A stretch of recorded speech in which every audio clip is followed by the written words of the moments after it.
हर मनुष्य एक अनंत पुरस्कार की चाहत को रखता है, परंतु अनंत पुरस्कार को पाने की प्रक्रिया क्या है? क्या आप जानना चाहते हैं? तो हमारी इस आराधना में बने रहिए। आप सबों को जय मसीह की। आइए हम प्रार्थना करें। पिता परमेश्वर, आपके पास आते हैं, प्रार्थना करते हैं आज की आराधना के लिए। आज की आराधना में आपकी उपस्थिति चाहते हैं। हमारा गीतों का गाया जाना और वचन का पढ़ा जाना सिर्फ और सिर्फ आपको महिमा देने वाला हो। आज का वचन सिर्फ और सिर्फ आपकी ओर से होने पाए और बहुतों को वो छूने पाए अंदर से। सारी बातों के लिए फिर से धन्यवाद देते। आज की आराधना को आपके हाथों में सौंपते हैं और इस छोटी सी प्रार्थना को अपने प्यारे बेटे प्रभु यीशु मसीह के नाम से सुनिए और ग्रहण कीजिए। आमीन। आइए प्रियो, हम परमेश्वर की महिमा के लिए गीत को गाते हैं।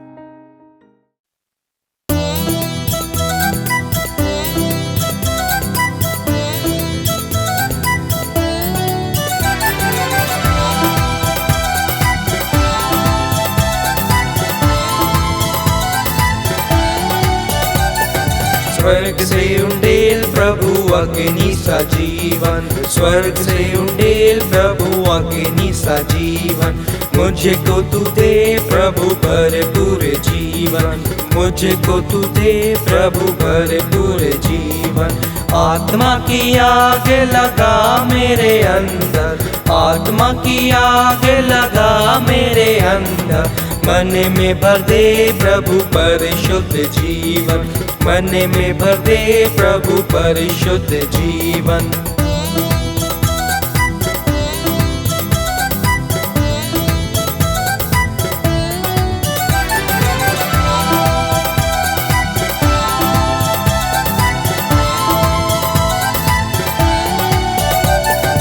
अग्नि जला प्रभु प्रेम की मन में, अग्नि जला प्रभु प्रेम की मन में। प्रेम करूँ तुझे पूरी लगन से, प्रेम करूँ तुझे पूरी लगन से।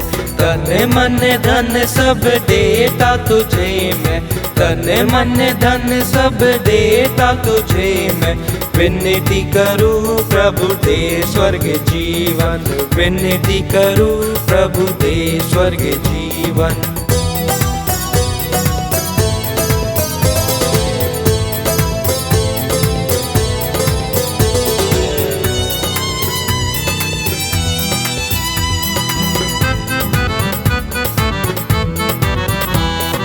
आत्मा की प्यास मेरे मन में लगा दे, आत्मा की प्यास मेरे मन में लगा दे।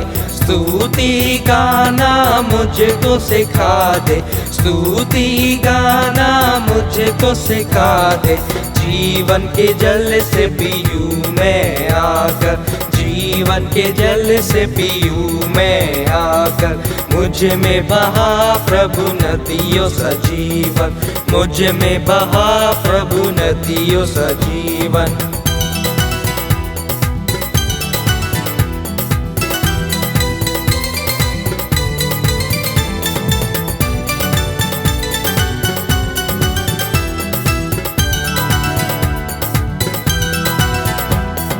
यीशु के लहू से कर तू पवित्र, यीशु के लहू से कर तू पवित्र।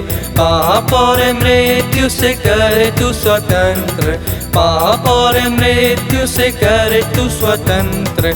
मेरे लिए पूरी कर अब तू प्रतिज्ञा, मेरे लिए पूरी कर अब तू प्रतिज्ञा।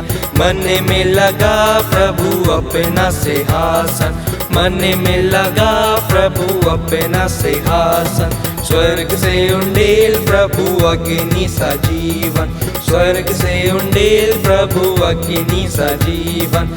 मुझको तू दे प्रभु भरपूर जीवन, मुझको तू दे प्रभु भरपूर जीवन। आत्मा की आग लगा मेरे अंदर, आत्मा की आग लगा मेरे अंदर। मन में भर दे प्रभु परिशुद्ध जीवन, मन में भर दे प्रभु परिशुद्ध जीवन। इब्रानियों की पत्री उसका 10वां अध्याय उसकी 19 से 25वीं आयतों में लिखा है, जी इसलिए हे भाइयों, जब हमें यीशु के लहू के द्वारा उस नए और जीवित मार्ग से पवित्र स्थान में प्रवेश करने का हियाव हो गया है, जो उसने पर्दे अर्थात अपने शरीर में से होकर हमारे लिए अभिषेक किया है, और इसलिए कि हमारा ऐसा महान याजक है जो परमेश्वर के घर का अधिकारी है। तो आओ हम सच्चे मन और पूरे विश्वास के साथ और विवेक का दोष दूर करने के लिए हृदय पर छिड़काव लेकर और देह को शुद्ध जल से धुलवाकर परमेश्वर के समीप जाएं। आओ हम अपनी आशा के अंगीकार को दृढ़ता से थामे रहें, क्योंकि जिसने प्रतिज्ञा की है वह सच्चा है, और प्रेम और भले कामों में उस्काने के लिए हम एक दूसरे की चिंता किया करें और एक दूसरे के साथ इकट्ठा होने ना छोड़ें, जैसे कि कितनों की रीति पर है, पर एक दूसरे को समझाते रहें, और ज्यों-ज्यों उस दिन को निकट आते देखो त्यों-त्यों और भी अधिक यह किया करो। इब्रानियों की पत्री यहूदी मसीहों को प्रोत्साहित करने के लिए लिखी गई थी कि वे प्रभु यीशु मसीह का त्याग ना करें। ये लोग मसीह तो बन गए थे, परंतु सताव और अकेलेपन से पीड़ित थे और अपने पुराने यहूदी धर्म में वापस लौटने का विचार कर रहे थे। वापस लौटने का विचार इन यहूदी मसीहों को लुभा रहा था, क्योंकि उनकी सांस्कृतिक जड़ें, उनका इतिहास, उनका परिवार तथा उनके दोस्त आदि वहीं पर थे। इब्रानियों की पत्री में लेखक उन्हें बताता है कि यीशु मसीह को ग्रहण करना उनके पुराने धर्म से कहीं ज्यादा बेहतर है, और मसीह को त्यागने से वे उन सभी आशीषों को खो देंगे जिनकी उन्होंने जीवन भर आशा रखी थी। इब्रानियों के 10वें अध्याय में लेखक अपने पाठकों के लिए उन कारणों का सारांश प्रस्तुत करता है कि क्यों मसीह ग्रहण करने लायक है, मूल्यवान है और अन्य धर्मों से बहुत श्रेष्ठ है। इसी अध्याय में लेखक अपने पाठकों को 4 पवित्र आदतों के बारे में बताता है जिनका पालन करने से वह विश्वास योग्य बने रह सकते हैं। सबसे पहला प्रश्न इन यहूदी मसीहों के लिए यही था कि इतना सताव सहने के बाद भी यीशु मसीह में बने रहना उनके लिए क्यों उत्तम था। जो लोग मृत्यु के बाद के जीवन, परमेश्वर के साथ संबंध, अपनी गलतियों की, पापों की तथा अपने उद्धार की परवाह नहीं करते, ऐसे लोगों के लिए किसी भी धर्म का कोई मूल्य नहीं होता है। और यह भी स्पष्ट है कि दुनिया में ऐसे लोग होते हैं जिन्हें किसी भी धार्मिक चीजों में कोई दिलचस्पी नहीं रहती है। ऐसे लोग दयालु, रचनात्मक और जिम्मेदार तो जरूर हो सकते हैं, परंतु उनके लिए धर्म के मायने कुछ नहीं होते। हर धर्म में, चाहे वह कितना भी प्राचीन क्यों ना हो, हर धर्म में समझाने या अंतर्दृष्टि प्रदान करने का प्रयास किया जाता है कि मनुष्य का मृत्यु के बाद क्या होगा, परमेश्वर की प्रवृत्ति और स्वभाव किस प्रकार का है, मनुष्य अपने स्वयं के विवेक के बोझ से कैसे जूझता और निपटता है, जैसे भय, अपराध बोध से, शर्म से, आनंद और धन्यवाद आदि। हर धर्म नैतिक संकेत, परमेश्वर का वर्णन, पूजा अर्चना की शैली और जीवन के कई रहस्यों के उत्तरों को प्रदान करते हैं। यहाँ प्रिय मुख्य विचार ये है कि ये सारी चीजें केवल मसीह धर्म में ही नहीं है, परंतु हर धर्म इन चीजों को समझाने का प्रयास करता है। इब्रानियों की पत्री के लेखक का तर्क ये है कि जो उसने 10वें अध्याय में दिए हैं कि मसीह धर्म में इन चीजों को और भी बेहतर किया जाता है, और बेहतर तरीके से किया जाता है। जिन लोगों के लिए धर्म या आत्मिक चीजों के मायने नहीं है, यह संदेश और ये पत्री उनके लिए महत्वपूर्ण नहीं है, परंतु जिनके लिए परमेश्वर के साथ एक अनंत और आनंद में संबंध जो रखना चाहते हैं, उनके लिए ये संदेश और ये पत्री बहुत ही महत्वपूर्ण है। प्रियो, इब्रानियों का लेखक 10वें अध्याय की 19 से 21वीं आयतों में बताता है कि मसीह धर्म में परिणाम बेहतर हैं। In Christianity results are better. इब्रानियों 10वां अध्याय उसकी 19 से 21वीं आयत में कुछ इस प्रकार लिखा है जी। इसलिए हे भाइयों, जब हमें यीशु के लहू के द्वारा उस नए और जीवित मार्ग से पवित्र स्थान में प्रवेश करने का हियाव हो गया है, जो उसने पर्दे अर्थात अपने शरीर में से होकर हमारे लिए अभिषेक किया है, और इसलिए कि हमारा ऐसा महान याजक है जो परमेश्वर के घर का अधिकारी है। मसीह धर्म अपने अनुयायियों को हियाव के साथ परमेश्वर की उपस्थिति में लेके आता है। अंग्रेजी बाइबल में लिखा है with boldness and with confidence. यहां हियाव शब्द का अर्थ है बिना डरे, स्वतंत्र रूप से, खुले तौर पर। पुराने समय में आप देखिए, राजा रजवाड़ा के जब समय हुआ करते थे, जब राजा लोग हुआ करते थे, उस समय कोई भी व्यक्ति बिना बुलाए राजा के सामने उपस्थित नहीं हो सकता था। आज भी मंत्री, प्रधानमंत्री से मिलना एक असंभव सा कार्य है प्रियो। यहूदी धर्म में केवल याजक ही पवित्र स्थान में प्रवेश कर सकता था, और महायाजक तो पूरे एक साल में एक ही बार परम पवित्र स्थान में जाया करता था। अन्य धर्मों की भी हालत भी कुछ ऐसी ही थी और है। अन्य धर्मों में देवी देवता भी आम लोगों की पहुंच से बहुत बाहर थे और आज भी हैं। कई धर्मों में तो ऐसे कर्मकांड शामिल थे जो देवी देवताओं के क्रोध को शांत करने के लिए होते हैं, ना कि देवी देवताओं से घनिष्ठता, मित्रता बढ़ाने के लिए होते हैं। इस मामले में मसीह धर्म बेहतर है, क्योंकि मसीह धर्म एक ऐसी स्थिति का वादा करता है जहां मसीह अनुयायी ना केवल परमेश्वर के साथ अनंत जीवन के साथ रह सकता है, वरन बिना किसी डर, शर्म या अपराध बोध के परमेश्वर के साथ कभी भी खुले और स्वतंत्र रूप से प्रार्थना के जरिए बातें भी कर सकता है। मसीह धर्म में परिणाम तो बेहतर हैं, साथ ही मसीह धर्म की प्रणाली भी बेहतर है। Method is also better. मसीह धर्म में स्वयं परमेश्वर ही मानव जाति के लिए अपने साथ मतलब परमेश्वर अपने साथ रहने का तरीका तैयार करता है। लेखक इस विचार का वर्णन करने के लिए यीशु के लहू और यीशु के शरीर को संदर्भित करता है कि परमेश्वर उस बाधा को दूर करता है जो मनुष्य को उसके साथ रहने से रोकती थी, और वो है पाप। यहाँ लेखक सुसमाचार के सार को प्रस्तुत करता है, जहाँ परमेश्वर स्वयं यीशु मसीह के रूप में मानव बन जाता है और समस्त मानव जाति के पापों के लिए क्रूस पर खुद का बलिदान देकर मनुष्य जाति के पूरे पापों का भुगतान करता है। पूरे, अधूरे नहीं, पूरे पापों का मतलब अतीत के, वर्तमान के और भविष्य के। और फिर पुनरुत्थान के द्वारा यह साबित करता है कि वही सच्चा परमेश्वर है और उसकी क्षमता और मेल मिलाप का प्रस्ताव कोई मनगढ़ंत विचार नहीं है, परंतु वैध है और सत्य है। It is legitimate and truth.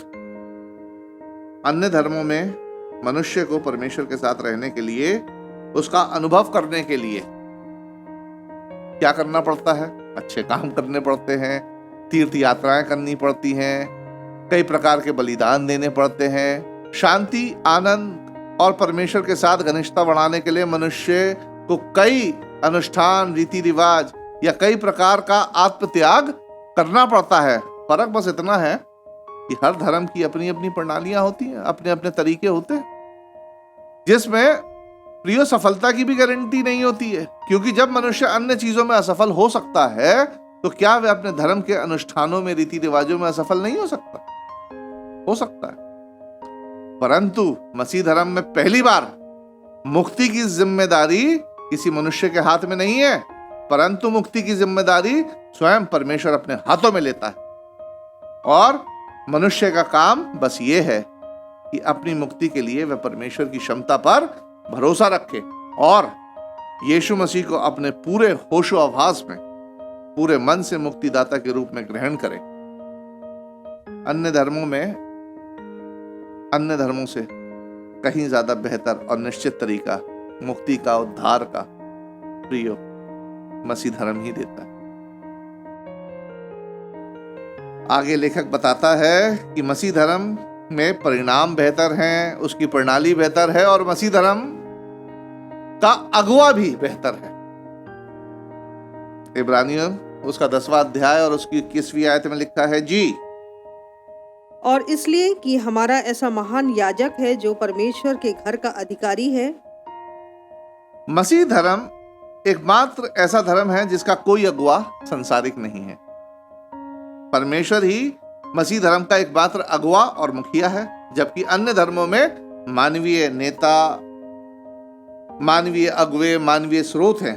और यही नेता, अगुवे, स्रोत और उत्तराधिकारी अपने अधिकार, सत्ता, पद और प्रतिष्ठा के लिए शुरू से लड़ते रहे हैं। परंतु मसीह धर्म में, यीशु मसीह में, परमेश्वर ही मसीह धर्म का पहला और एकमात्र अगुवा था, अगुवा है और दुनिया के अंत तक यीशु मसीह ही अगुवा रहेगा। इसका कारण यह है कि यीशु मसीह अपने पुनरुत्थान के कारण पूरे इतिहास में हर पीढ़ी में मसीह धर्म का जीवता अगुवा बना हुआ है। अन्य धर्मों में अगुवे आए और मर गए और हर पीढ़ी में सत्ता, पद और प्रतिष्ठा के लिए हर धर्म में संघर्ष जारी रहा। परंतु मसीह धर्म में एकमात्र अगुवा हर पीढ़ी में यीशु मसीह ही रहा है, यीशु मसीह ही है और यीशु मसीह ही रहेगा, क्योंकि वह जीवता परमेश्वर है। अन्य धर्मों की तुलना में मसीह धर्म ही एक ऐसा धर्म है प्रियो, जो परमेश्वर के साथ मनुष्य को अनंत जीवन प्रदान करता है और मनुष्य परमेश्वर के साथ घनिष्ठ संबंधों का हमेशा के लिए अनुभव कर सकता है। और ये संबंध अनंत इसलिए है क्योंकि परमेश्वर का कोई अंत नहीं है, और जब परमेश्वर का कोई अंत नहीं है तो परमेश्वर के साथ संबंधों का भी कोई अंत नहीं होगा। अन्य धर्मों की तुलना में मसीह धर्म ही एक ऐसा धर्म है जो एक ऐतिहासिक साक्ष्य को प्रदान करता है, एक ऐतिहासिक सबूत देता है कि अतीत में परमेश्वर के साथ मेल मिलाप की जो एक बड़ी बाधा थी, यानी पाप, वो हटा दी गई है। आज मसीह धर्म का जो सबसे महत्वपूर्ण चिन्ह है वो है क्रूस का चिन्ह। आप लोग ने देखा होगा, लोग बाग क्रूस पहने रहते हैं, चर्चेस में क्रूस का चिन्ह कहीं पीछे रहता है, कहीं आगे रहता है, जो हमेशा हर मसीह को और हर मनुष्य को यह याद दिलाता है कि ये क्रूस की घटना सचमुच घटी थी। ये कोई मनगढ़ंत कहानी नहीं है, क्रूस की घटना सचमुच घटी थी, जिसके कारण हर मनुष्य बचाया जा सकता है और जो यीशु मसीह पर विश्वास करते हैं वो बचाए जाते हैं। अन्य धर्मों की तुलना में मसीह धर्म ही एक ऐसा धर्म है जो गारंटी देता है कि हर पीढ़ी का अगुवा बदलेगा नहीं, परंतु एक ही रहेगा, यीशु मसीह। मत्ती उसका 16वें अध्याय और उसकी 18वीं आयत में यीशु मसीह कहते हैं कि कलीसिया पर अधोलोक के फाटक कभी भी प्रबल ना होंगे। क्यों प्रबल नहीं होंगे? किस लिए? क्योंकि हर पीढ़ी में कलीसिया का मुखिया जीवित यीशु मसीह ही है, जिसने शैतान को हरा दिया। मसीह धर्म की तरह कोई अन्य धर्म लोगों की आत्मिक जरूरतों को पूरा नहीं कर पाया है और ना ही कर सकता है। 2021 साल पहले जब से इस धर्म की स्थापना हुई है, तब से कोई अन्य धर्म मसीह धर्म जैसी गारंटेड प्रतिज्ञाओं को नहीं दे पाया है। इस कारण इब्रानियों का लेखक अपने पाठकों को मसीह जीवन में विश्वास योग्य रहने के लिए कहता है और उन्हें 4 पवित्र आदतों को विकसित करने के लिए प्रोत्साहित करता है, जो उन्हें विश्वास योग्य बने रहने में आगे मदद करती हैं। आदत नंबर पहली आदत, पवित्रता और शुद्धता का अभ्यास करें। Practice purity. इब्रानियों उसका 10वां अध्याय और उसकी 22वीं आयत में लिखा है, जी तो आओ हम सच्चे मन और पूरे विश्वास के साथ और विवेक का दोष दूर करने के लिए हृदय पर छिड़काव लेकर और देह को शुद्ध जल से धुलवाकर परमेश्वर के समीप जाएं। सच्चा और शुद्ध हृदय और स्पष्ट विवेक रखकर परमेश्वर के निकट रहने की आदत डालें। यहाँ लेखक बपतिस्मे को संदर्भित करता है, जो मसीह को ग्रहण करने के बाद विश्वासी जन लेते हैं, जो उनके पापों को, अपराध बोध को, शर्मिंदगी को धोता है। यह विचार यह है कि पाप वह चीज है जो मनुष्य को परमेश्वर से अलग करती है।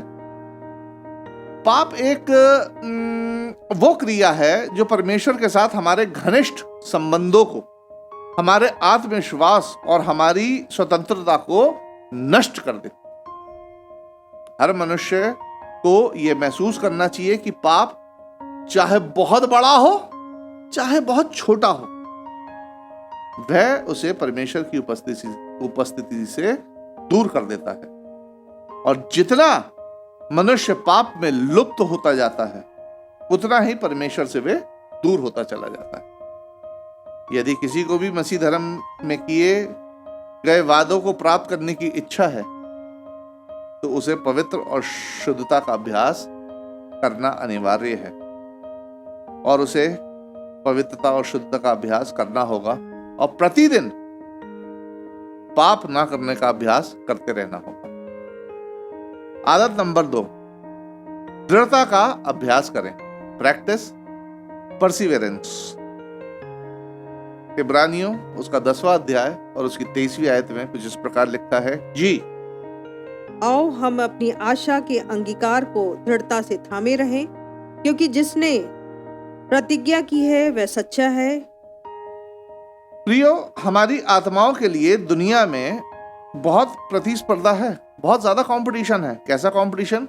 विभिन्न धर्मों द्वारा कंपटीशन है, विभिन्न दर्शनों के द्वारा कंपटीशन है, डिफरेंट फिलॉसफीज, विभिन्न कारण और अलग अलग गतिविधियों के द्वारा कंपटीशन है। दुनिया में शैतानी अंधकार की ताकतें मौजूद हैं जो लगातार हमारे विश्वास को, आशा को, आज्ञा पालन को हतोत्साहित करती हैं, डिस्करेज करती हैं। एक मसीह जन को यीशु मसीह की शिक्षाओं को दृढ़ता से थामे रहना चाहिए और उनके प्रति विश्वास योग्य रहने की आदत को विकसित करना चाहिए, और ये उनकी जरूरत भी है। हर मसीह जन की जरूरत भी है ये, वो भी बिना किसी प्रलोभन की परवाह किए बिना। कई बार शैतान मसीह जन की बड़ी चीजें नहीं लेता है, जैसे धन, संपन्नता, स्वास्थ्य आदि, परंतु अक्सर शैतान मसीह जन से उसकी अंदरूनी खुशी, आत्मिक आनंद को ले लेता है। और एक मसीह जन पूरी संपन्नता के बावजूद, उसके पास सब कुछ होने के बावजूद बड़े तनाव में और दबाव में, डिप्रेशन में रहता है। और ऐसा तब होता है जब हम अपने मसीह जीवन के आनंद से भटककर संसार में अपना आनंद ढूंढने लगते हैं। प्रिय, ये पापी दुनिया चाहती है कि मसीह धर्म और हर एक मसीह जन को गलत साबित कर सके और हमारे विश्वास को एक मिथ्या के रूप में प्रमाणित कर सके। परंतु इब्रानियों का लेखक हमें याद दिलाता है कि हमें दृढ़ता का अभ्यास करते रहना चाहिए, क्योंकि जिसने वादा किया है वह स्वयं बुरी तरह से उत्पीड़न, सताव में दृढ़ बना रहा और उसे पुरस्कृत किया गया। और यदि यीशु मसीह को पुरस्कृत किया गया है तो दृढ़ता का अभ्यास करने पर हम भी पुरस्कृत किए जाएंगे, ये निश्चित बात है। आदत नंबर 3, जो भला है उसे बढ़ावा देने का अभ्यास करें। Practice promoting what is good. इब्रानियों उसका 10वां अध्याय और उसकी 24वीं आयत में कुछ इस प्रकार लिखा है, जी और प्रेम और भले कामों में उस्काने के लिए हम एक दूसरे की चिंता किया करें। किसी बात पे कुड़कुड़ाना, बुड़बुड़ाना, दूसरे की बुराई करना, नकारात्मक होना, निराश होना, दूसरे के काम बिगाड़ना बहुत आसान होता है। यह दुनिया दुष्ट, नकारात्मक जैसे रवैये वाले पुरुष और महिलाओं से भरी हुई है। एक मसीह जन भले और अच्छे कामों का अभ्यास करके नकारात्मक लोगों का मुकाबला कर सकता है। इब्रानियों का लेखक कहता है कि भले कामों के लिए एक दूसरे को उस्काया करो और एक दूसरे की चिंता किया करो। इसका मतलब केवल एक दूसरे को बातों के जरिए उस्काना नहीं है, क्योंकि केवल बातों से कोई उत्तेजित नहीं होता है प्रिय, परंतु जो बात दूसरे को उकसाती है वे है हमारी क्रिया, हमारे एक्शंस, कि जो हम कहते हैं वे हम करके ही दिखाते हैं। लोगों को वो ही करना पसंद है जो हम उन्हें करके दिखाते हैं, ना कि सिर्फ उनको सुनाते हैं। What Christian preach they should practice it. अच्छे कार्य करने से हमारी आत्मा की बुराई से रक्षा होती है और दूसरे के विश्वास का निर्माण होता है। आदत नंबर 4, नियमित रूप से सहभागिता और कलीसिया में उपस्थिति का अभ्यास करें। इब्रानियों 10 उसकी 25वीं आयत में लिखा है, जी और एक दूसरे के साथ इकट्ठा होने ना छोड़े, जैसे कि कितनों की रीति पर है, पर एक दूसरे को समझाते रहें, और ज्यों-ज्यों उस दिन को निकट आते देखो, त्यों-त्यों और भी अधिक यह किया करो। इन यहूदी मसीहों में उनके विश्वास की हानि एक दूसरे के साथ कम इकट्ठा होने में देखी गई। शुरुआत में ये लोग नियमित रूप से विश्वासियों के साथ सहभागिता करते थे। जैसे जैसे इनका विश्वास कमजोर होता गया, इन लोगों ने इकट्ठा होना बहुत कम कर दिया था। दरअसल सहभागिता न करना it is a vicious cycle, एक दुष्चक्र है। कैसे? हमारा विश्वास पाप, संदेह, संसारिकता, परीक्षाओं और निराशा के कारण कमजोर हो जाता है। इसलिए हम चर्च कम जाते हैं, सहभागिता से दूर जाते हैं। और जब हम सहभागिता से दूर होते जाते हैं तो हमारा विश्वास और कमजोर होता जाता है, क्योंकि हम परमेश्वर का वचन नहीं सुनते हैं और ना ही उस पर मनन करते हैं। साथ ही मसीह धर्म की महत्वपूर्ण क्रियाओं से, जैसे प्रभु भोज, मसीह की सेवकाई, चर्च की सेवकाई से दूर होते चले जाते हैं। क्योंकि बिना सहभागिता के हमारा विश्वास कमजोर होता है, इसलिए हम ज्यादा प्रलोभनों के अधीन होते हैं। इसलिए हम ज्यादा प्रलोभनों के अधीन हो जाते हैं, जो हमें सहभागिता से और दूर करता चला जाता है। सहभागिता उस एक जेसीबी मशीन के जैसी है, जो सड़क पे पड़े कचरे और बाधाओं को हटाती है, दूर करती है, ताकि आगे का रास्ता साफ कर सके। इसी तरह सहभागिता हमारे वीकली, साप्ताहिक इकट्ठे हुए कचरे को, जो हमारे पूरे वीकली जब हम काम पे बाहर जाते हैं तो वीकली जो कचरा हमारे मन में इकट्ठा होता है, साप्ताहिक इकट्ठा हुए कचरे और बाधाओं को हमारे सामने से हटाती है, ताकि हमारी आत्मा के लिए आगे रास्ता साफ कर सके।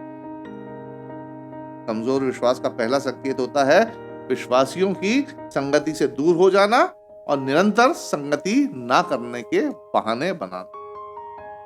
प्रियो, मसीह धर्म वह धर्म है जो अनंत पुरस्कार की निश्चितता देता है, जो वास्तव में हर मनुष्य को चाहिए। अनंत पुरस्कार की निश्चितता, चाहे वह किसी भी धर्म का मनुष्य क्यों ना हो, उसे वो अनंत पुरस्कार की निश्चितता चाहिए। और वास्तव में अनंत पुरस्कार क्या है? जी हाँ, अनंत पुरस्कार है परमेश्वर तक किसी भी बाधा के रुकावट से आसानी तक पहुंचना। ये एक अनंत पुरस्कार है। परमेश्वर के साथ घनिष्ठ संबंधों को स्थापित करना अनंत पुरस्कार है। परमेश्वर के साथ अनंत जीवन प्राप्त करना और पाप और मृत्यु से मुक्ति प्राप्त कर लेना, यह अनंत पुरस्कार। इन आशीषों को पाने के लिए हमें ना केवल यीशु मसीह पर विश्वास करना चाहिए, परंतु हमें अपने अंदर पवित्र आदतों को विकसित भी करना चाहिए, ताकि हम परमेश्वर द्वारा स्वतंत्र रूप से दी गई अनंत पुरस्कारों की प्रतिज्ञाओं को प्राप्त कर सके। इसलिए प्रियो, पवित्रता का अभ्यास करें और प्रलोभनों को ना कहें। से नो टू टेम्पटेशन। दृढ़ता का अभ्यास करें और मसीह के प्रति अंत तक विश्वास योग्य बने रहें। अच्छे और भले कामों का अभ्यास करें और नकारात्मक रवैये से दूर रहें। नियमित रूप से सहभागिता और कलीसिया में उपस्थिति का अभ्यास करें। प्रियो, ये सारी चीजें हम उद्धार पाने के लिए नहीं करते हैं, परंतु हम अपने उद्धार को सुनिश्चित करने के लिए, अपने उद्धार को बनाए रखने के लिए इन सारी चीजों का अभ्यास करते हैं, ताकि हमसे कोई हमारा उद्धार छीन न ले। आखिरी में मसीह धर्म की सबसे खूबसूरत बात यह है कि यीशु मसीह सिर्फ मसीहियों के लिए नहीं है, सबके लिए। चाहे वे किसी भी धर्म का क्यों ना हो, किसी भी संस्कृति का क्यों ना हो, किसी भी पृष्ठभूमि का क्यों ना हो, जो व्यक्ति अपने पापों का अंगीकार करके यीशु मसीह पर विश्वास करके और अपने विश्वासों को बपतिस्मे में प्रकट करता है, वे परमेश्वर के द्वारा दी गई अनंत पुरस्कारों की प्रतिज्ञाओं को प्राप्त करता है। आज इस संदेश के माध्यम से मैं उन लोगों को प्रोत्साहित करता हूं जो अनंत आत्मिक आशीषें पाने के इच्छुक हैं। और यदि आप मसीह हैं तो इस संदेश के माध्यम से मैं आपको मोटिवेट करता हूं, प्रोत्साहित करता हूं कि अपने अंदर पवित्र आदतों को विकसित करने का प्रयास करें और आज ही से आरंभ कर दें। परमेश्वर अपने वचन पर आशीष दे आप सभी को। जय मसीह। आइए हम प्रार्थना करें। धन्यवाद धन्यवाद पिता परमेश्वर, लाखों लाख धन्यवाद देते हैं उन सुंदर समय के लिए जो तेरी दया से, तेरे अनुग्रह से हमारे परिवार को मिला कि तेरी स्तुति आराधना करने पाए। तेरा वचन तेरे दास के द्वारा बोया गया। धन्यवाद देते हैं आज की आराधना में तेरी उपस्थिति के लिए। प्रार्थना करना सारी बातें तुझको ग्रहण योग्य होवे।